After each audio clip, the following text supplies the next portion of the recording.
राव खालिद साहब, क्या मुज़ाकरात की राह में रुकावट खान साहब की वो डिमांड्स हैं जो कि पूरी करना हुकूमत के बस में, उनके हाथ में है ही नहीं?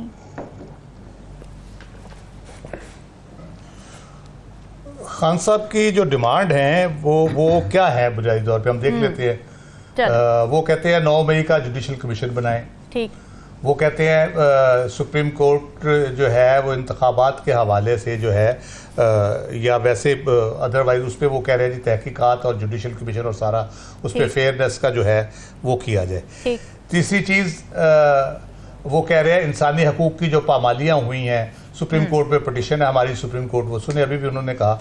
हाँ। फिर इंतखाबी नताइज के हवाले से जो इलेक्शन कमीशन का रोल है उसके बारे में उनके जो इतराज़ात हैं, ये सारी चीज़ें हैं।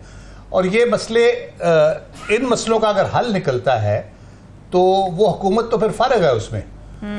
तो फिर हुकूमत से मुज़ाकरात का फ़ायदा क्या होगा, क्योंकि जो चीज़ें लेकिन राव खालिद साहब, इंसानी हकूक़ की पामालियाँ, इलेक्शन कमीशन, जुडिशल कमीशन, ये तमाम तर चीज़ें तो एग्जीक्यूटिव के अंडर आती हैं ना, हुकूमत के अंडर आती हैं, हुकूमत ही डील करती है इन सब चीज़ों से।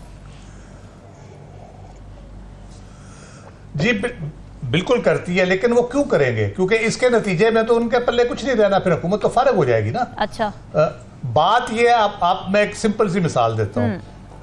एक बंदा है महल्ले का तगड़ा, उसने महल्ले के जो दूसरा तगड़ा आदमी है उसके घर का सारा सामान लूट के ले गया, उसको 2-4 मुलाजिम भी अंदर डाल दिए, उसके खिलाफ भी केस बना दिए। उसके बाद वो महल्ला कमेटी का कहता है इजलास बुलाओ, हम महल्ले की फलाह बहबूद पे बात करते हैं। हाँ। तो वो बात कैसे होगी जब तक वो जो वारदात उसने की है उसके बारे में बात नहीं करेगा, उसके हल नहीं निकलेगा। वो सामान जो लूटा गया है वो उसके बारे में कुछ तय नहीं होगा कि वो वाकई लूटा गया नहीं लूटा गया। ये सारे मामला जब तक तय नहीं होंगे तो वो महल्ला कमेटी फलाह बहबूद का काम कहाँ से करेगी? ठीक है। मसला ये है कि सारी जितना भी ये तनाज़ा है, कल भी मैंने अर्ज किया था, ये हुकूमत को मुज़ाकरात क्यों करना चाहती है हुकूमत? हुकूमत इनमें से कुछ नहीं दे सकती। जैसे नजमुल साकिब साहब ने कहा, क्या वो मुकदमात उनके ख़त्म कर सकती है? क्या वो 9 मई को अंडू कर सकती है? क्या वो इंतखाबी नताइज को तस्लीम कर सकती है जो पीटीआई जो डिमांड कर रही है कि फॉर्म 45 के मुताबिक करे? नहीं कर सकती वो। ठीक। तो किस लिए कर रही है मुज़ाकरात? क्या अवाम के लिए कोई एजेंडा ऐसा है उनके पास जो उन्होंने पेश किया हो कि जी ये आए इमरान खान साहब हम इस पर बात करते हैं, इससे अवाम को ये सहूलतें मिलेगी, मुल्क की ये बेहतरी होगी? वो भी नहीं है। तो वो किस लिए करना चाहते हैं? वो सिर्फ इसलिए करना चाहते हैं कि साल 2 साल उनके निकल जाएं, वो जो उनकी मकबूलियत का मसला बना हुआ है, जो प्रॉब्लम हुई है, वो ज़रा थोड़ी सी बेहतर हो जाए, उनकी कुछ स्पेस क्रिएट हो जाए उनके लिए। और जो उनकी जो इमरान खान साहब की जो कबूलियत पहले ही नहीं हो रही तो वो मज़ीद उसको डेंट पड़ जाए उनकी कबूलियत के मसले के ऊपर। तो ये मसाइल हैं, उसके लिए वो मुज़ाकरात करना चाहते हैं। ना उनके सामने कोई कौमी एजेंडा है, ना मुआशी एजेंडा है, ना जो रिजर्वेशन या तहफ़्फ़ुज़ात हैं जो पीटीआई के उस हवाले से कोई है। वो सिंपली क्या मुज़ाकरात करते हैं जी, मुज़ाकरात करते। तो क्या है, कोई लूडो खेलनी है भाई? मुज़ाकरात करने हैं तो कोई उसका बताओ तो सही ना, किस चीज़ पे करने हैं मुज़ाकरात आपने? आप इमरान खान साहब से मुज़ाकरात ये भी मसला है ना कि नवाज शरीफ साहब का स्टांस, अभी मैं देख रही थी उनकी स्टेटमेंट भी, वो ये कह रहे हैं कि हम तो भाई गए उनके पास, बनी गाला भी गए थे, लेकिन उसके बाद उन्होंने हमारी पीठ पे छुरा घोंप दिया।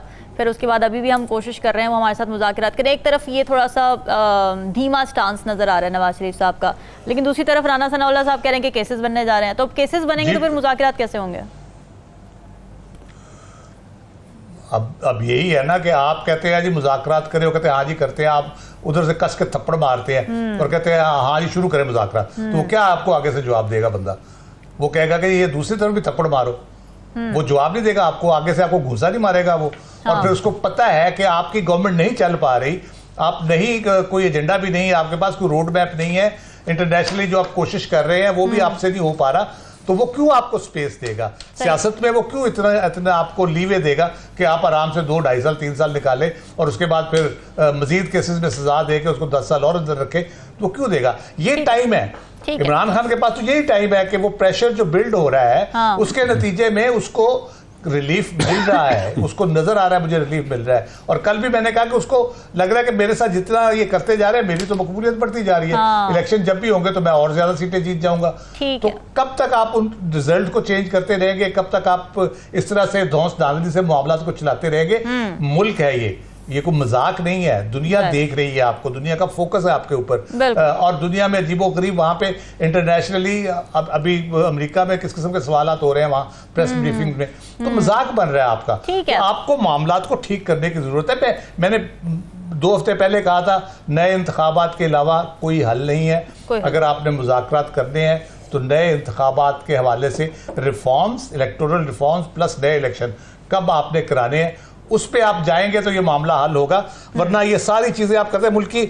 अब बात यह है कि जो हुकूमत है और जो मुल्क है वो मामलात में मुल्की और गैर मुल्की जो ताकतवर लोग हैं उनका मरहून है मिन्नत, उनका दस्ते निकल है।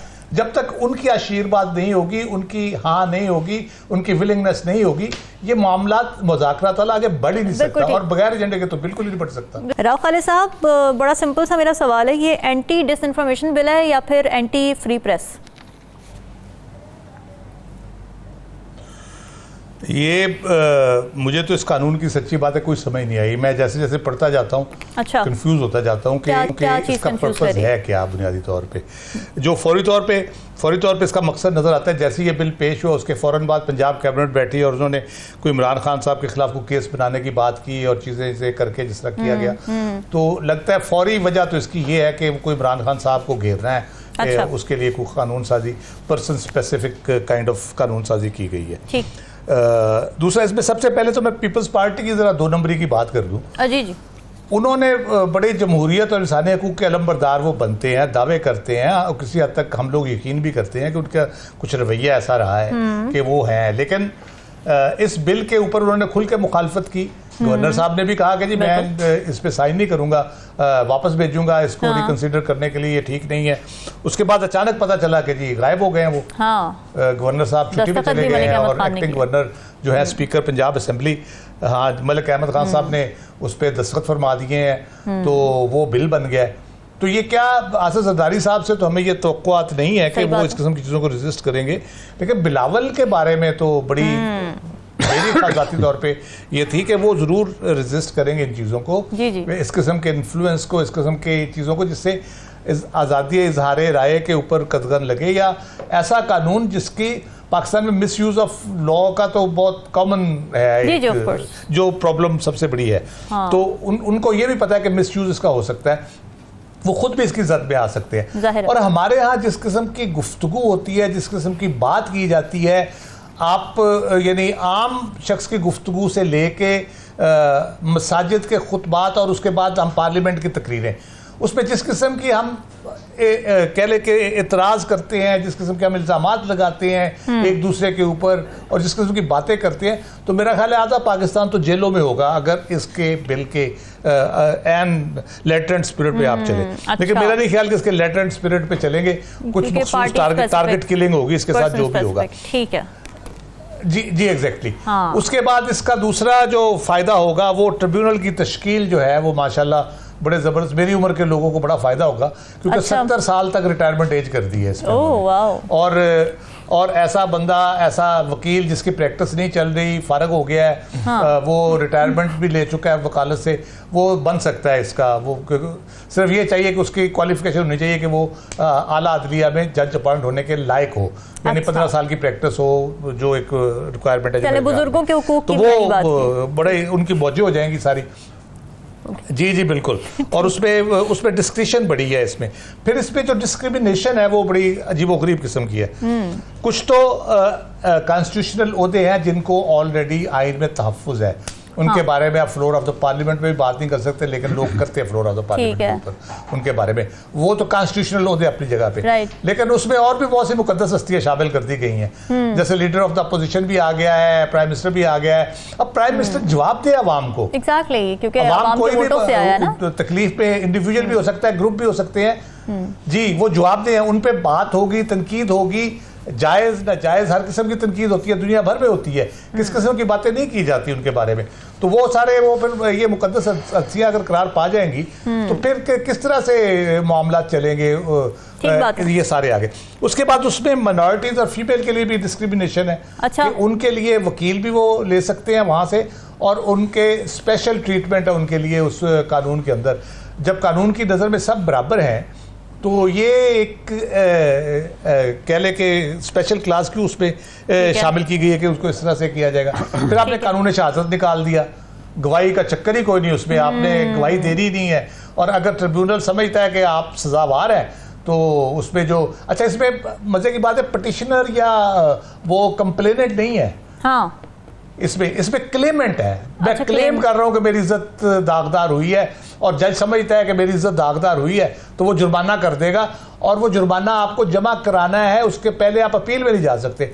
मेरे जैसा आदमी अगर से मुझे 1 मिलियन जुर्माना हो जाता है, मैं कहां से जमा कराऊंगा? ठीक है, अनफेयर चीजें नजर आ रही हैं बिल्कुल ही, यानी इसका सर पैर मुझे नहीं नजर आ रहा। मैंने कहा जैसे जैसे इसको पढ़ता जा रहा हूं मैं तो बिल्कुल परेशान होता जा रहा हूं। और उसके बाद एक और मजे की बात इसमें, इसके और भी मजे की बात है, अगर आपके ऊपर कोई केस ऑलरेडी चल रहा है किसी इसी किस्म के किसी वाक्य के ऊपर, वो भी पैरेलल चलता रहेगा, वो खत्म नहीं होगा। अच्छा, इधर से आप बच जाएंगे तो उधर रगड़े जाएंगे। तो ये जो डबल जेपर्डी जो जिसको हम कहते हैं, यानी मुखालिफिन की आवाज दबाने की कोशिशें यहाँ पे तो आप 3-3 4-4 में चला लेंगे इस तरह से।